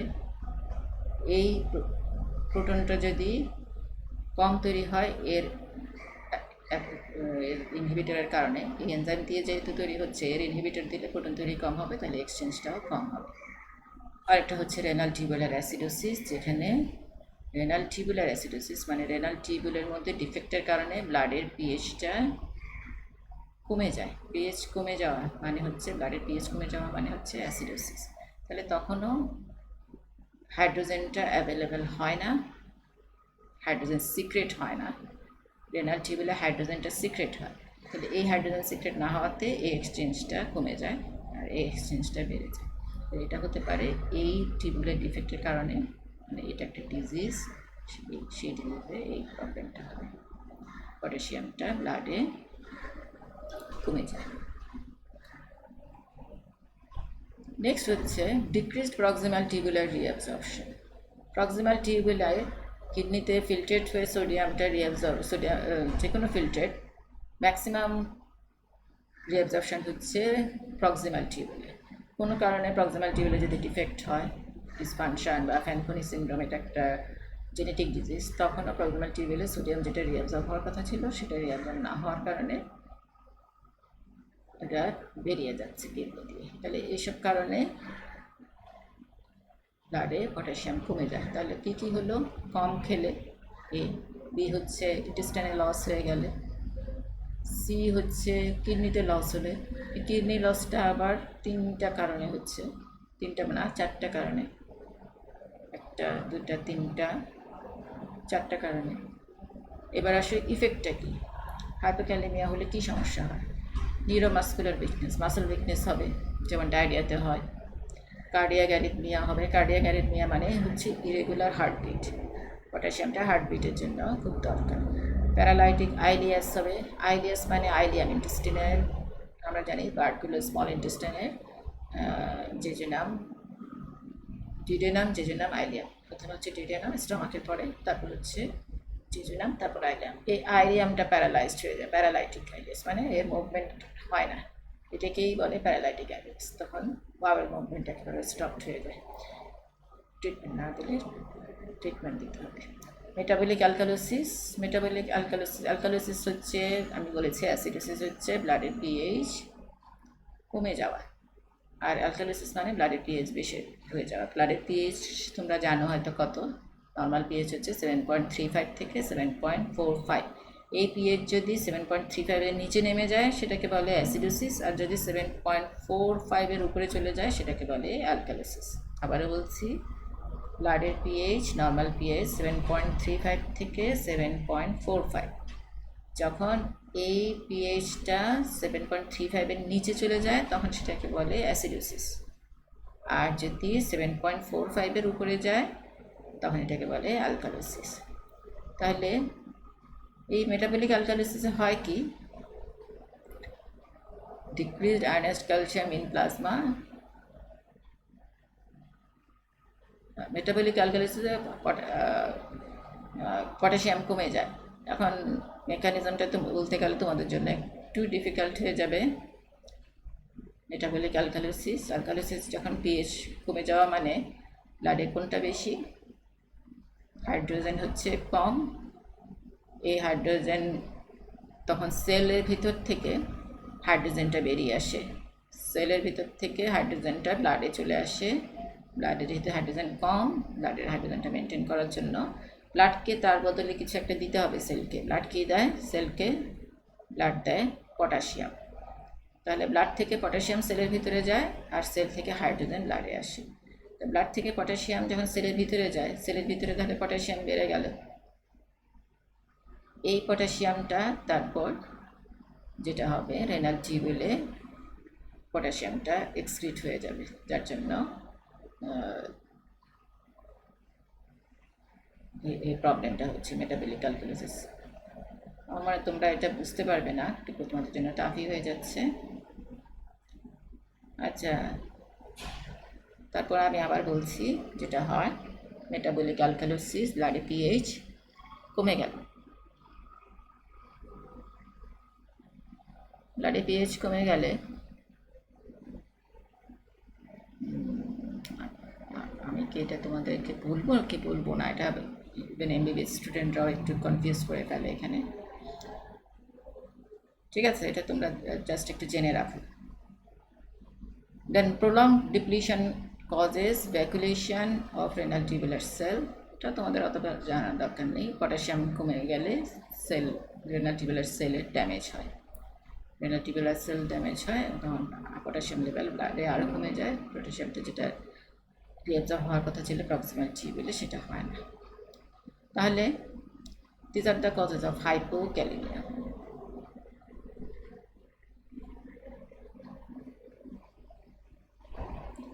হাইপারক্যালেমিয়া হচ্ছে ব্লাডে পটাশিয়াম বেশি হওয়া। কখন হতে পারে? রেনাল ফেলিওর, কারণ পটাশিয়াম বলেছি এক্সেস পটাশিয়াম ব্লাড থেকে কিডনি দিয়ে বেরিয়ে যায়। সেটা যদি না পারে তাহলে কিডনির প্রবলেমের কারণে ব্লাডে বেশি হয়ে যাবে। এটা কয়েকটা কারণে হতে পারে। Too little sodium is available in distal convoluted tubule to exchange with potassium. এই যে সোডিয়াম পটাশিয়াম এক্সচেঞ্জ যেটা হয়, সোডিয়াম যদি না পায় তাহলে সোডিয়াম পটাশিয়াম এক্সচেঞ্জটা হওয়ার কথা না। না হলে সোডিয়ামটা কী হওয়ার কথা ছিল? সোডিয়াম ব্লাডে ঢুকবে, পটাশিয়াম বেরিয়ে যাবে। সেটা হয় না বলে ব্লাডে পটাশিয়াম বেড়ে যায়। তাহলে আবারও বলছি, ডিস্টাল কনভলিউটেড টিউবুলে সোডিয়াম পটাশিয়াম এক্সচেঞ্জ হওয়ার কথা। সোডিয়াম যদি কোনো কারণে কমে যায়, সে এক্সচেঞ্জটা হয় না, না হলে কী হয়? ব্লাডে পটাশিয়াম বেশি হয়ে যায়। কেন? এই এক্সচেঞ্জের মাধ্যমে সোডিয়াম ব্লাডে ঢোকার কথা আর পটাশিয়াম ব্লাড থেকে কিডনি দিয়ে বেরিয়ে যাওয়ার কথা, সেটা হচ্ছে না, সেজন্য ব্লাডে পটাশিয়াম বেড়ে যায়। এখন এই যে সোডিয়াম কখন কমে যেতে পারে? একটা হলো রেনাল ফেলিওরে, কিডনিতে মেমব্রেন দিয়ে ফিল্ট্রেট হয়ে এটা আসার কথা ছিল, সেটা হয় না রেনাল ফেলিওর হলে, কিডনি ড্যামেজের কারণে। আরেকটা হচ্ছে কোনো কারণে যদি ব্লাডে সোডিয়াম কমে যায়, যে কোনো কারণে, তখনও এই সোডিয়ামটা ডিস্টাল কনভলিউটেড টিউবুলে অ্যাভেলেবেল হবে না। নাম্বার 3 হচ্ছে সিস্টেমিক অ্যাসিডোসিস। অ্যাসিডোসিস যদি হয় তখন আবার হাইপারক্যালেমিয়া হতে পারে। কিভাবে? অ্যাসিডোসিস হওয়া মানে বলছি ব্লাডে পিএইচ বেড়ে গেল। পিএইচ বেড়ে যাওয়া মানে ব্লাডে হাইড্রোজেন বেশি। ব্যালেন্স করার জন্য এই হাইড্রোজেনটা সেলের ভিতরে ঢুকে যাবে, আর সেলের ভিতর থেকে পটাশিয়ামটা ব্লাডে বেরিয়ে আসবে। পটাশিয়াম সেলের ভিতরে আমরা জানি এটা মেইন ইন্ট্রাসেলুলার ক্যাটায়ন, ব্লাডের ভিতরে বেশি। তাহলে হাইড্রোজেন যখন সেলের ভিতরে ঢুকছে তখন পটাশিয়ামটা ব্লাডে বেরিয়ে আসবে, তাহলে ব্লাডে পটাশিয়াম বেড়ে যাবে। Systemic acidosis. Severe tissue damage, যেহেতু পটাশিয়ামটা সেলের ভিতরেই মেইন ক্যাটায়ন অফ সেল মানে টিস্যু, কারণ যে কোনো কারণে টিস্যু ড্যামেজ হওয়া মানে সেল ড্যামেজ হওয়া, সেল থেকে তখন পটাশিয়াম লিকেজ হবে ইনটু ব্লাড। ইনসুলিন ডেফিসিয়েন্সিতে কী হয়? ইনসুলিনটা সেলের ভিতরে পটাশিয়াম ঢুকায়, সেলের ভিতরে যেমন ইনসুলিন গ্লুকোজ ঢুকায় সেভাবেই পটাশিয়ামও ঢুকায়, অ্যামাইনো অ্যাসিড ঢুকায়। তাহলে পটাশিয়াম ঢুকাতে না পারলে ব্লাডে পটাশিয়াম বেশি হয়ে যায় ইন ইনসুলিন ডেফিসিয়েন্সি। নেক্সট হচ্ছে অ্যাডিসনস ডিজিজ। আমরা কোনস ডিজিজ পড়েছি, কুশিং সিনড্রোম পড়েছি। অ্যাডিসনস ডিজিজ হচ্ছে অ্যালডোস্টেরন কমে যাওয়া, কোনস ডিজিজ হচ্ছে অ্যালডোস্টেরন বেড়ে যাওয়া। তাহলে এই অ্যাডিসনস ডিজিজ যখন অ্যালডোস্টেরন কমে যায়, অ্যালডোস্টেরনের কাজ কী ছিল? সোডিয়াম ব্লাডের ভিতরে ঢুকাবে কিডনি থেকে, আর ব্লাড থেকে পটাশিয়ামটাকে কিডনি দিয়ে বের করে দিবে। তাহলে এটা করতে না পারাতে ব্লাডে পটাশিয়াম বেশি হয়ে যায়, কিডনি দিয়ে বের হতে পারে না। ACE ইনহিবিটর, এটা কার্বনিক অ্যানহাইড্রেজ ইনহিবিটর। এটা হচ্ছে অ্যাঞ্জিওটেনসিন কনভার্টিং এনজাইম, যেটা অ্যালডোস্টেরন সিক্রেশনে হেল্প করে। তাহলে এটা না থাকলেও যে এই একই কারণে অ্যালডোস্টেরন নাই, ব্লাডে পটাশিয়াম বেশি হবে। অ্যাঞ্জিওটেনসিন কনভার্টিং এনজাইম, এটা অ্যালডোস্টেরন তৈরি করে। Diabetics inhibiting aldosterone in distal convoluted tubule or inhibiting sodium pump। তাহলে এটার কারণেও অ্যালডোস্টেরনকে ইনহিবিট করা মানে সে একই কথা, যে ডায়াবেটিকটা আমি অ্যালডোস্টেরনকে ইনহিবিট করার জন্য ইউজ করবো, সেটাও সে একই প্রসেসে ব্লাডে পটাশিয়াম বাড়িয়ে দেবে। কারণ কী হতে পারে পটাশিয়াম বাড়লে? এটা খুবই dangerous. Ventricular fibrillation, cardiac arrest in systole, মানে হার্ট যখন সিস্টেলে যায় তখনই হার্ট বন্ধ হয়ে যেতে পারে, আলটিমেট ইফেক্ট ইজ ডেথ। তাহলে বাইরে পটাশিয়াম বেড়ে যাওয়া খুবই রিস্কি। তাহলে এই হচ্ছে পটাশিয়াম। তাহলে নেক্সট আসো ম্যাগনেশিয়াম। ম্যাগনেশিয়ামে বেশি কিছু আমাদের করতে হবে না। এটা কোথায় থাকে? বডিতে 60% থাকে বোনে, 25% থাকবে মাসেলে, আর বাকিগুলো ডিফারেন্ট সেলস। যতটুকু খাবো তার 50% অ্যাবজর্ব হয়। আবার হাই ফাইবার, হোল গ্রেনস, স্পাইটেড, এই জিনিসগুলো অ্যাবজর্পশনটাকে প্রিভেন্ট করে, অতটা ইম্পর্টেন্ট না। Intestinal absorption and kidney excretion adjust based on diet and need. তাহলে কতটুকু অ্যাবজর্ব হবে, কতটুকু কিডনিতে এক্সক্রিট হবে, সেটা ডিপেন্ড করে আমি কতটুকু খেলাম এবং আমার নিড কতটুকু তার উপরে। তাহলে intestinal absorption and kidney excretion এটাই হচ্ছে রেগুলেটরি মেকানিজম অফ ম্যাগনেসিয়াম। এখানে তাহলে যেটা দরকার অ্যাকচুয়ালি ম্যাগনেসিয়ামের মধ্যে ফাংশনটা, এগুলোর চাইতে এগুলো তেমন ইম্পর্টেন্ট না তোমাদের এক্সামের জন্য। ইম্পর্টেন্ট হচ্ছে জাস্ট এই পয়েন্টটা একটু দেখো, যে বড় ফন্টে যেটা লেখা আছে, acts as cofactor of many enzyme about 300 biochemical রিয়েকশনের এনজাইমের জন্য এটা দরকার। এবং এভাবে সে কী করে, maintains normal nerve and muscle function, healthy immune system, keeps heartbeat steady, helps bone remain strong, adjust blood glucose level, aid production of energy and protein। তাহলে মেইন জিনিস হচ্ছে যেটা এগুলি চোখ গুলিয়ে নিবে, আর মেইন যেটা মনে রাখবে এটা হচ্ছে অনেক এনজাইমের কোফ্যাক্টর হিসেবে কাজ করে। ম্যাগনেসিয়াম টক্সিসিটি এটা একটু মনে রাখবে, এটা পরীক্ষার জন্য ইম্পর্টেন্ট। ডায়রিয়া হতে পারে, ক্র্যাম্প হতে পারে, নশিয়া মানে বমি ভাব। তাহলে এইগুলো হতে পারে ম্যাগনেসিয়াম টক্সিসিটি। ম্যাগনেসিয়াম যদি আমরা বেশি খাই ডায়রিয়া হতে পারে, এই জিনিসটি ইম্পর্টেন্ট, ক্র্যাম্প হতে পারে। আর ম্যাগনেসিয়াম ডেফিসিয়েন্সি হলে this are the problem, diabetes, সালটোলারিস, এই কন্ডিশনে এই কন্ডিশন ডেভেলপ করতে পারে যদি ম্যাগনেসিয়াম কমে যায়। এটা অতটা ইম্পর্টেন্ট না, ইম্পর্টেন্ট হচ্ছে টক্সিসিটিটা, ডায়রিয়া হবে, টক্সিসিটি হবে। নেক্সট আসো, ম্যাগনেসিয়াম ডেফিসিয়েন্সি কী হলে কী হয় এটা একটু দেখতে পারো, ফ্যাটিক, মাসেল উইকনেস, ডিপ্রেশন, এগুলো ম্যাগনেসিয়াম ডেফিসিয়েন্সির ইফেক্ট। এই পয়েন্টগুলো আবার important. Sulphate, the oxidized form of sulfur. Sulfate is a part of other compound in the body, protein, thiamine, biotin, regular component absorbed from the GI tract. 80% of the sulfate consumed is absorbed, and যদি বেশি খাওয়া হয় kidney এটা excrete করে দেবে। Metabolic function এটাই important আগের স্লাইডের চাইতে। It is part of amino acid methionine system, তোমরা নিশ্চয়ই পড়েছো। মিথিওনিন সিস্টেম হচ্ছে দুইটা sulphur containing amino acid. This methionine and cysteine gives 3D shape to protein, enables them to act as enzyme and hormone and provide structure of the body. তাহলে methionine সিস্টিনে sulphur আছে, এই সিস্টিনের বিশেষ করে সালফারটার কারণে প্রোটিনের যে স্ট্রাকচার, ফোল্ডিং স্ট্রাকচার ডিপেন্ড করে সিস্টিনের যে সালফার আছে তার কারণে। কারণ হচ্ছে এই সিস্টিনটা ডাইসালফাইড বন্ড তৈরি করে in between amino acid, in between cysteine, in between the part of the chain of the amino acid. তাহলে আলটিমেটলি যে ফোল্ডিং হচ্ছে, ফোল্ডিংটাই 3D স্ট্রাকচার দেয় প্রোটিনকে, এবং যেটা ডিফারেন্ট ফাংশনের জন্য দরকার।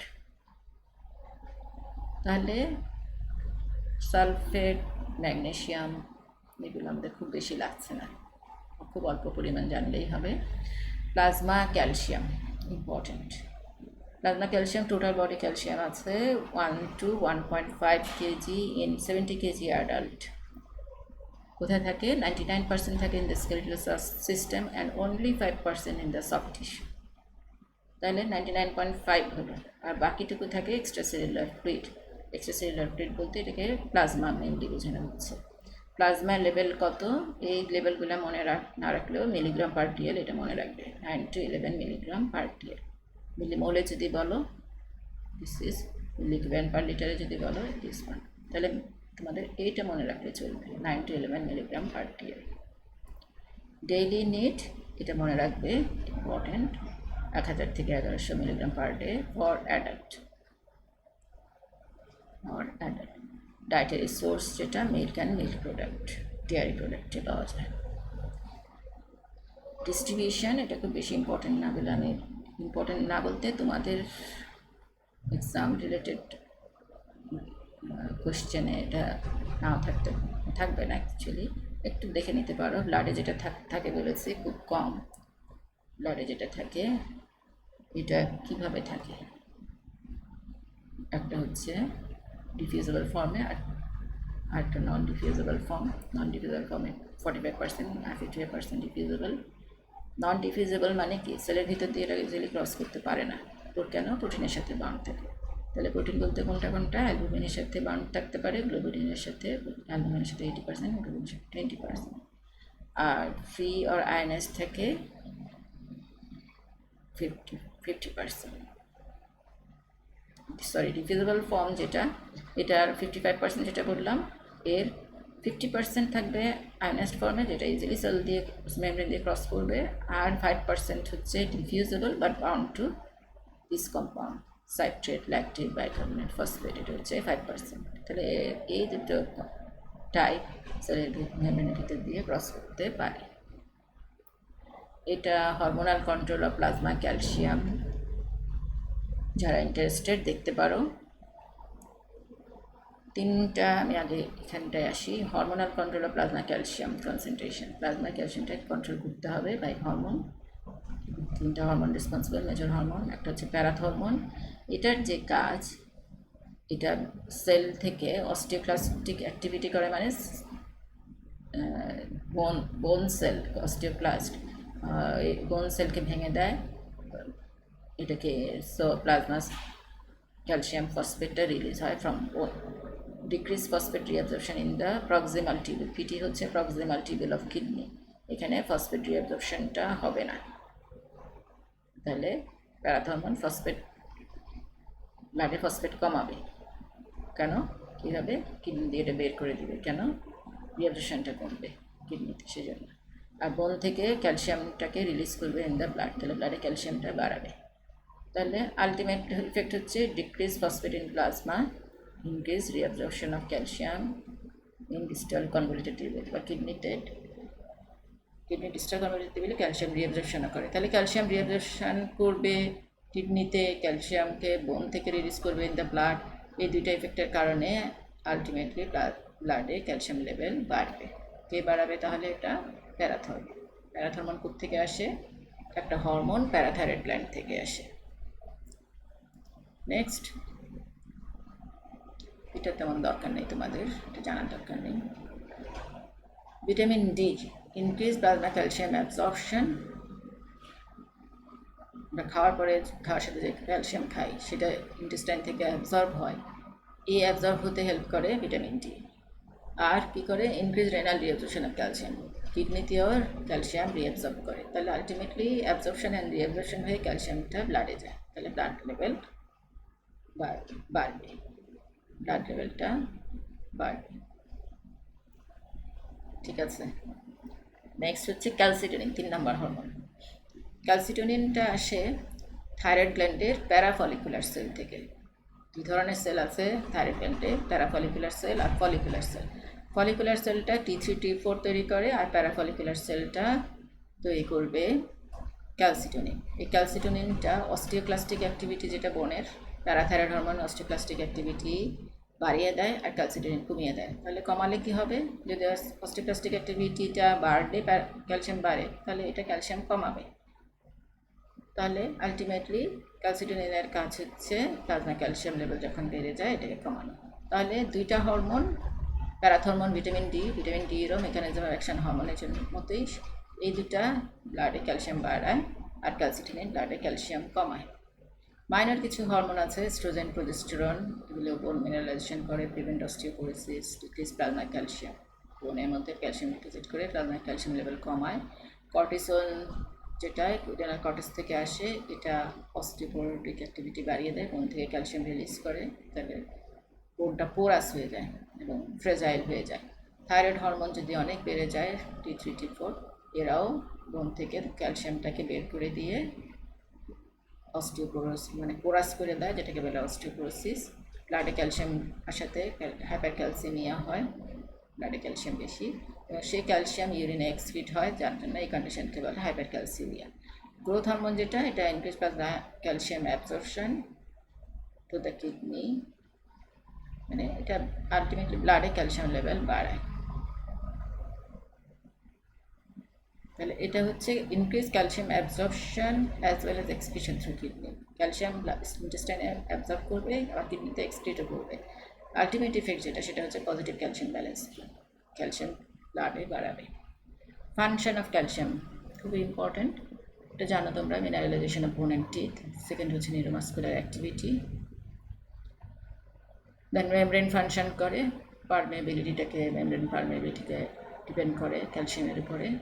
Affect the sodium potassium channel, affect intercellular exchange, সবগুলো ক্যালসিয়ামের উপর ডিপেন্ড করে। একটু ডিটেল না জানলে তোমরা বুঝবে না, ফিজিওলজিতে হয়তো পড়িয়েছে তোমাদের কিছুটা। মাসেল কন্ট্রাকশন হেল্প করবে with actin myosin. Intercellular Messenger হিসেবে কাজ করবে, যেমন regulate hormone and enzyme. Coagulation factor number 4 জানো, এটা হচ্ছে আয়োনাইজড ক্যালসিয়াম, ফ্যাক্টর নাম্বার 4। দেন কমপ্লিমেন্ট অ্যাক্টিভেশন, কমপ্লিমেন্ট হচ্ছে ইমিউন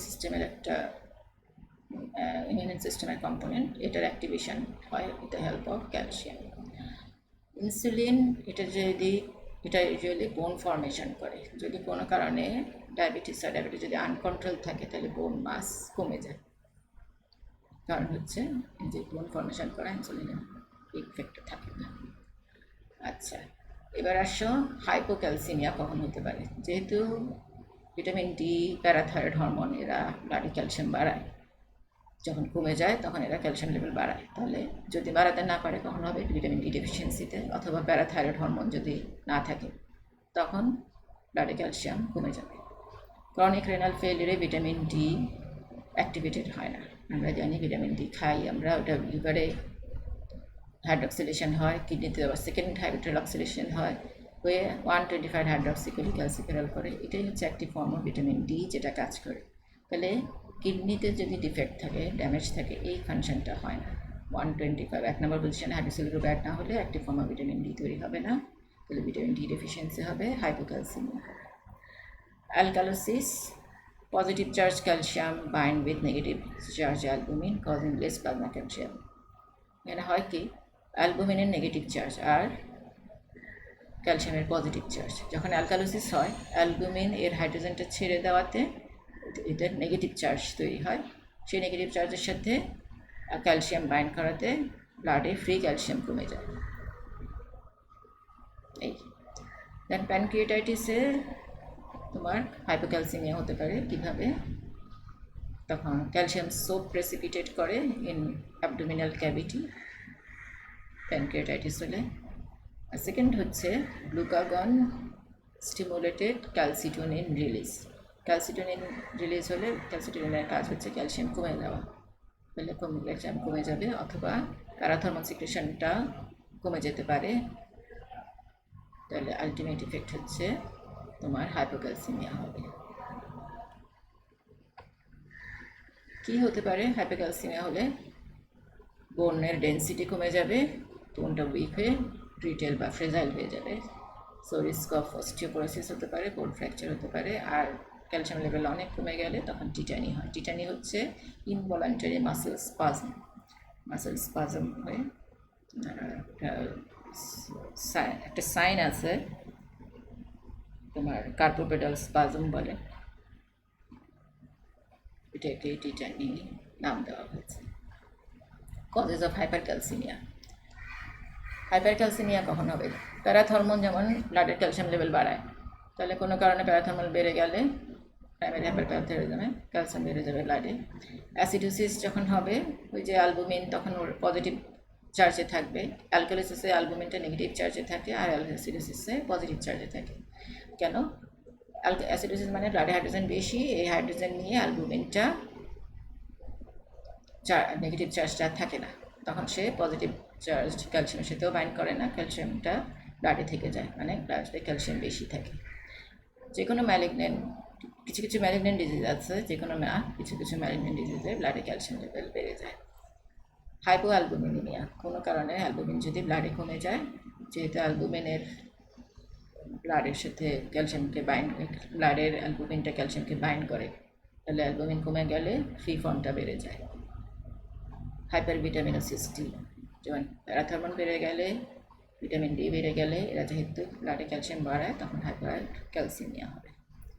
ইফেক্ট কী হাইপার ক্যালসিমিয়ার, কনস্টিপেশন হতে পারে, রেগুলার বাউল মুভমেন্ট হবে না, বোন পেন হতে পারে, মাসেল উইকনেস হতে পারে, মেন্টাল কনফিউশন হতে পারে, আরও অনেক কিছু প্রবলেম হয়। ক্যালসিয়াম ক্রিস্টাল ডিপোজিট হয় সফট টিস্যুতে, আবার রেনাল স্টোন ফর্মেশন হতে পারে। ফসফরাসটা the most second second most abundant mineral in the body, যেটা 85% থাকে বোন টিস্যুতে, আর বাকিগুলো থাকে মাসেল, সেল মেমব্রেন, এক্সট্রাসেলুলার ফ্লুইডে। এই ফসফরাসকে রেগুলেট করে প্যারাথাইরয়েড হরমোন। প্যারাথাইরয়েড হরমোন ফসফরাসকে কিডনি দিয়ে এক্সক্রিট করে দেয়।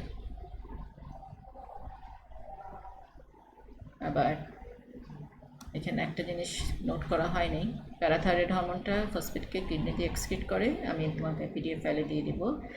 আর ক্যালসিয়ামটা ফসফেটকে দিয়ে অ্যাবজর্ব করে অ্যালং উইথ ক্যালসিয়াম, ভিটামিন ডিটা ক্যালসিয়ামের সাথে ফসফরাসকেও ইন্টেস্টাইন থেকে অ্যাবজর্ব করে। তাহলে ব্লাডে ক্যালসিয়াম লেভেল, ভিটামিন ডিটা ফসফরাস লেভেল বাড়াবে, আর প্যারাথাইরয়েড হরমোন ফসফরাস লেভেল কমাবে। ভিটামিন ডি কীভাবে বাড়াবে? এটার অ্যাবজর্পশন বাড়িয়ে। আর প্যারাথাইরয়েড হরমোন কীভাবে কমাবে? কিডনি দিয়ে একে বের করে দিয়ে। ফসফরাসের ফাংশন ইম্পর্টেন্ট, এটা সেল মেমব্রেনে যে ফসফোলিপিড আছে সেই ফসফোলিপিডের পার্ট তোমরা জানো। এটিপি ফর্মেশন বা ক্রিয়েটিন ফসফেট ফর্মেশনে হেল্প করে। এরা হচ্ছে high energy compound. Adenosine triphosphate, so এখানে ফসফেট আছে। ক্রিয়েটিন ফসফেটটাও হাই এনার্জি কম্পাউন্ড, ফসফেট আছে। Acts as a buffer in acid base balance, এটা ফসফেট বাফার একটা আছে ব্লাডে এবং কিডনিতে, এরা ব্লাডের পিএইচটা মেনটেন করে। আবার ডিএনএ আরএনএ তোমরা জানো যে নিউক্লিওটাইড আছে, সেই নিউক্লিওটাইডগুলোর কম্পোনেন্ট হচ্ছে ফসফেট। যেমন ধরো অ্যাডিনিনের নিউক্লিওটাইড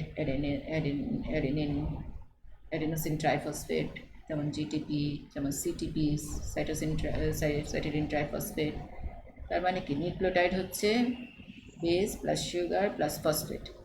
এই নিউক্লিওটাইড দিয়েই ডিএনএ আরএনএ তৈরি। ডিএনএ আরএনএ বিল্ডিং ব্লক হচ্ছে নিউক্লিওটাইড। নিউক্লিওটাইড মানে হচ্ছে base plus sugar plus phosphate. তাহলে এই ফসফেট ছাড়া ডিএনএ আরএনএ তৈরি হবে না। So this are the functions of phosphate. তাহলে ম্যাক্রো মিনারেল শেষ, ম্যাক্রো মিনারেল পড়া শেষ। এবার হচ্ছে মাইক্রো মিনারেল। মাইক্রো মিনারেলের মধ্যে সবচেয়ে ইম্পর্টেন্ট হচ্ছে আয়রন। তিনটে ইম্পর্টেন্ট আছে, আয়রন, আয়োডিন অ্যান্ড জিঙ্ক, এই তিনটাই আমরা পড়ব। Dietary source of iron, first of all iron mostly ferric ফর্মে আমরা খাই, যেটা হচ্ছে অ্যানিমাল সোর্স। হিম আয়রনে পাওয়া যায়, হিম আয়রন পাওয়া যায় আবার লিভার, রেড মিট। হিমোগ্লোবিনের হিম আর বেশি লাল কেন? হিম আছে তাই। আবার হিমটা কেন লাল? এখানে আয়রন আছে তাই। তাহলে এই যে রেড মিট লাল হচ্ছে, এটাতে প্রচুর পরিমাণ হিম আয়রন আছে। ঠিক একইভাবে এটাতে এই যে হিম আয়রনটা লিভারে স্টোর হয়। তাহলে this are the two rich sources. Plant source যেমন ডার্ক গ্রিন লিফি ভেজিটেবল থেকেও আয়রন পাওয়া যায়। Daily requirement, women in reproductive age বেশি খেতে হবে, 18 মিলিগ্রাম পার ডে। অ্যাডাল্ট মেলের এতটা না খেলে চলে, 10 মিলিগ্রাম পার ডে। তাই রিপ্রোডাক্টিভ এজে যেহেতু মেনস্ট্রুয়েশন হয়, মিনিস্ট্রির লসের কারণে খেতে হয় বেশি। প্রেগনেন্সিতে ডিমান্ড বেশি, সেজন্য এটা 30 মিলিগ্রাম পার ডে। আবার ল্যাকটেশনে গিয়ে এই ডেইলি রিকোয়ারমেন্ট হচ্ছে 10 milligram per day. Daily requirement অবশ্যই জানতে হবে, ডায়েটারি সোর্স অবশ্যই জানতে হবে। Iron absorption, the absorption of most dietary iron occurs in duodenum and proximal jejunum, depends heavily on physical state of iron state. যেমন at physiological pH, iron exists in the oxidized ferric form. To be absorbed, iron must be in the ferrous form, ferrous state, or bound by a protein such as heme. তাহলে এটা আমরা খাই হচ্ছে ferric ফর্মে, কিন্তু absorb হয় ferrous ফর্মে। তাহলে অ্যাবজর্ব হওয়ার ফর্ম হচ্ছে দুটা, একটা হচ্ছে হিম আর একটা হচ্ছে ফেরাস। তাহলে এই ছবিতে আসো,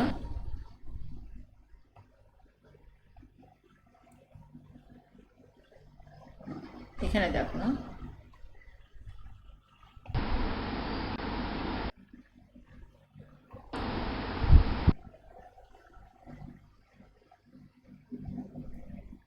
স্ট্রেস অন কেন হচ্ছে। আচ্ছা, এখানে দেখো আয়রন অ্যাবজর্পশন অ্যান্ড ট্রান্সপোর্ট, এটা হচ্ছে এন্টারোসাইট।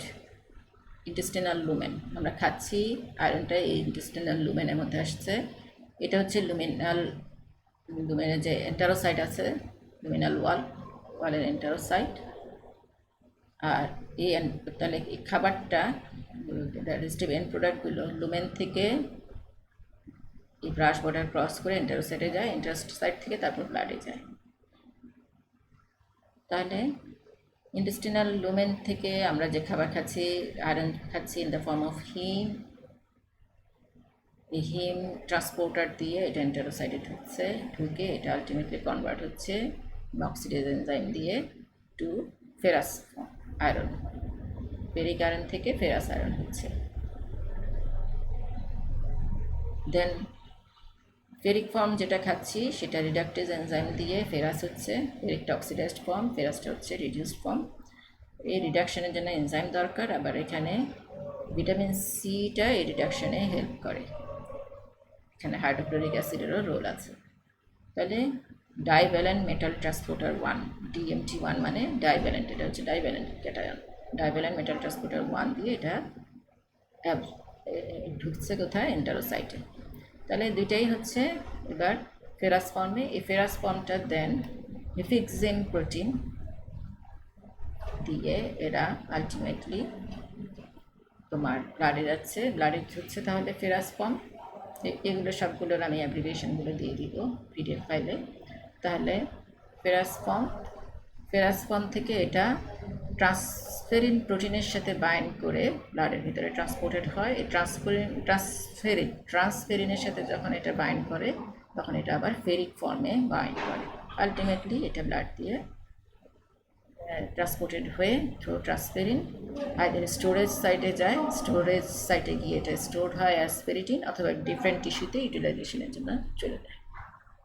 তাহলে this is the iron transport, iron and transport. তাহলে আমরা ফেরিক ফর্মে খাই কিন্তু অ্যাবজর্ব হয় ফেরাস ফর্মে, আবার ট্রান্সপোর্ট হচ্ছে থ্রু ব্লাডে ইন ফেরিক ফর্ম, স্টোরডও হয় in the form of ferritin as ferric form. Next আসো ইনজেস্টেড আয়রন। দেখো আমরা যেটা খাচ্ছি, যদি 20 মিলিগ্রাম পার ডে হয় আমরা যেটা খাই, তার 10 থেকে 15% মাত্র অ্যাবজর্ব হয় ফেরাস ফর্মে, বাকিগুলো স্টুলের সাথে বেরিয়ে যায়, আনঅ্যাবজর্ব ফর্ম স্টুলের সাথে বেরিয়ে যায়।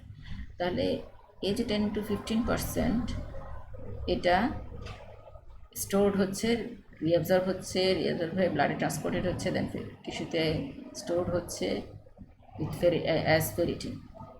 আবার কিছু স্টোর না হয়ে ইউরিনে স্কিনে এক্সক্রিট হয়ে যায়, যেটা খুবই সামান্য 0.1%, খুবই সামান্য এক্সক্রিট হয়ে যাচ্ছে। আর 0.1% যেটা এটা ইন্টেস্টিনাল মিউকোজাতেই তোমার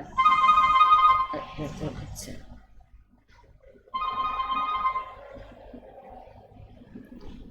দেন মায়োগ্লোবিন ইন মাসেল, এখানে থাকে 3.5% যেটা অ্যাবজর্ব হয়। ট্রান্সফেরিন ট্রান্সপোর্ট করবে, এটা 70 to 80%, এবং স্টোরড হবে ইন দ্য অ্যাসফেরিটিন 15 to 25%। তাহলে যেটা অ্যাবজর্ব হচ্ছে 15 to 25% ফেরিটিন ফর্মে অ্যাবজর্ব হবে, 70 to 82% ট্রান্সফেরিনের সাথে ট্রান্সপোর্টেড হবে, আর মায়োগ্লোবিনে যাবে 3 to 5%। নেক্সট হচ্ছে ট্রান্সফেরিন, এটা আবার ডিফারেন্ট টিস্যুতে এটাকে দেয়, কোথায় এনজাইম ক্যাটালেজ, অক্সিডেজ, দেন হিমোগ্লোবিন, কিছু যাবে হিমোগ্লোবিনের সাথে ইনকর্পোরেট হতে, কিছু ট্রান্সফেরিন রিসেপ্টরের সাথে বাইন্ড করে হেমাটোপয়েটিক টিস্যুতে চলে যাবে, যেখানে হিমোপয়েসিস হয়, মানে আরবিসি তৈরি হয়। দেন হিমোসিডারিন ফর্মে কিছু আয়রন অক্সিডাইজড গ্রানুলসে কনভার্ট হবে।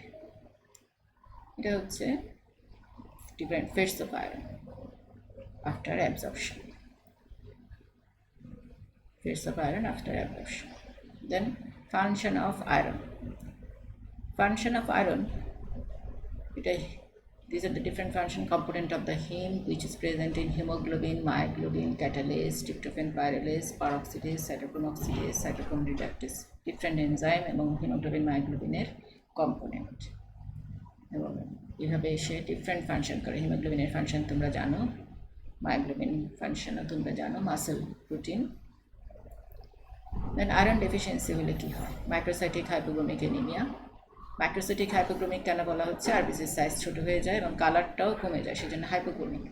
কালার কমে যাওয়াতে হাইপোগ্লোমিক, আর সাইজ ছোটো হয়ে যাওয়াতে মাইক্রোসাইটিক। নেক্সট আসো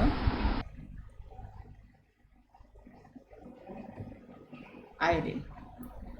আয়োডিন সোর্স হচ্ছে sea fish and most plant food grown around the sea আর আয়োডাইজড টেবল সল্ট। কারো যেন আয়োডিনের ডেফিসিয়েন্সি না হয়, যারা সির পাশে নেই, সি ফিশ খায় না, তারা কোত্থেকে পাবে? টেবল সল্টে অ্যাড করা থাকে, সেখান থেকেই আয়োডিনটা পাবে। টেবল সল্ট মানে আমরা রান্নায় যে খাবারটা খাই, যে লবণটা খাই। This is the daily requirement. Pregnant ওমেনের এতটুকু লাগে, নর্মাল অ্যাডাল্ট এতটুকু। ফাংশন হচ্ছে থাইরয়েড হরমোনের কম্পোনেন্ট T3 অ্যান্ড T4, যেটা থাইরয়েড হরমোন, এগুলোর কম্পোনেন্ট। T3 মানে হচ্ছে triiodothyronine, tri iodo. তাহলে এখানে আয়োডিন থাকবে, আর থাইরোনিন মানে তোমার টাইরোসিন অ্যামাইনো অ্যাসিডটা লাগবে, তাহলে ট্রায়োডোথাইরোনিন আর টেট্রায়োডোথাইরোনিন, তাহলে আয়োডিন লাগছে। প্লাজমা আয়োডিন লেভেল খুব একটা ইম্পর্টেন্ট না, প্লাজমা আয়োডিন।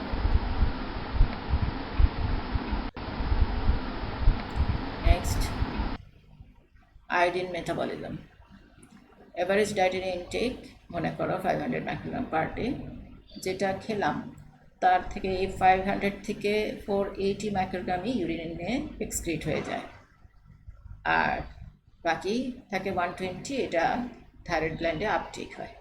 থাইরয়েড গ্ল্যান্ডে যেটা আপটেক হচ্ছে 120, এর 18 মাইক্রোগ্রাম T3 T4 তৈরিতে দরকার হচ্ছে, T3-তে ইনকর্পোরেটেড হচ্ছে যেটা হরমোনে, আর 40 মাইক্রোগ্রাম ব্লাডে ফিরে আসে।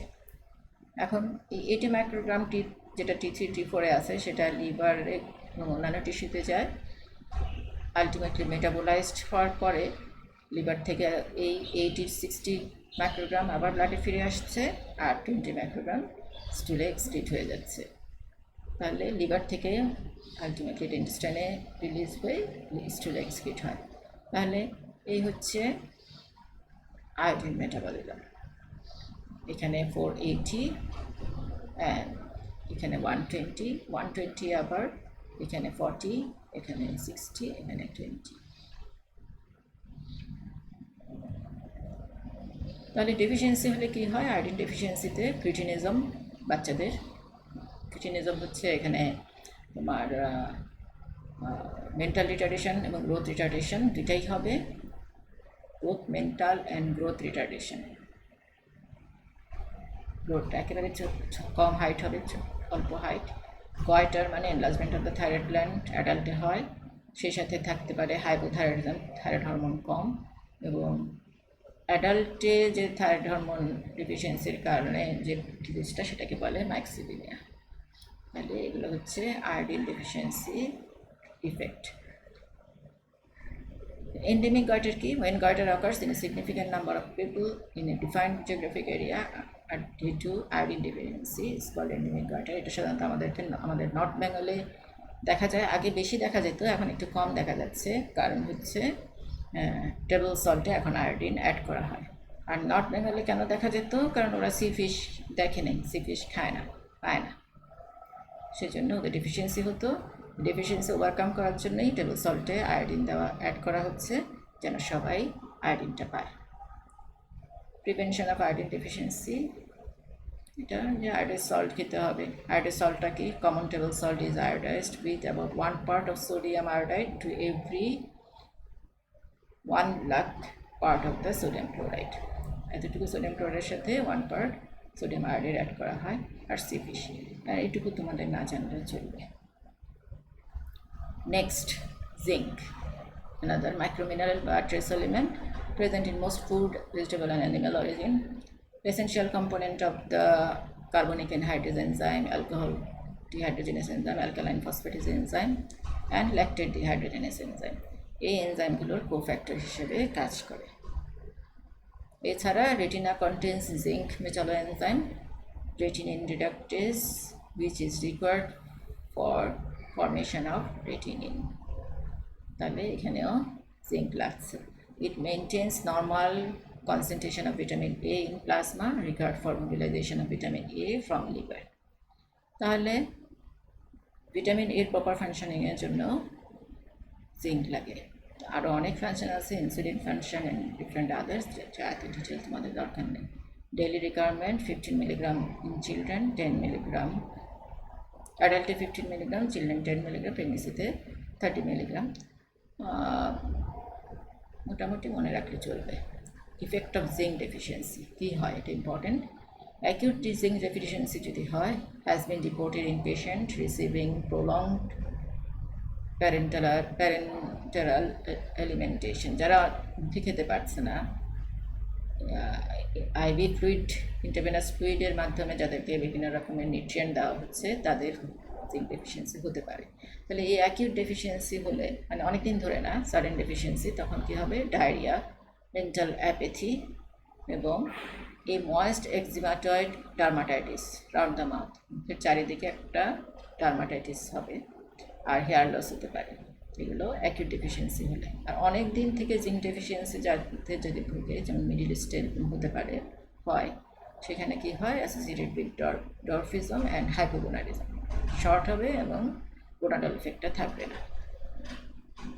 Zinc deficiency has also been observed in protein energy malnutrition, যারা malnourished, protein energy malnutrition হয়তো পড়েছ, কশেরকর, ম্যারাসমাস, এদের জিঙ্ক ডেফিসিয়েন্সিও থাকবে সাথে। তাহলে তোমাদের মিনারেলস পড়ানো শেষ হলো। পিডিএফ ফাইলে আমি তোমাদের যে কনফিউশনগুলো আছে সেগুলো আমি দিয়ে দিব ছোটো ছোটো নোট করে। So thank you very much. এটা আমার last class. Stay safe, stay blessed.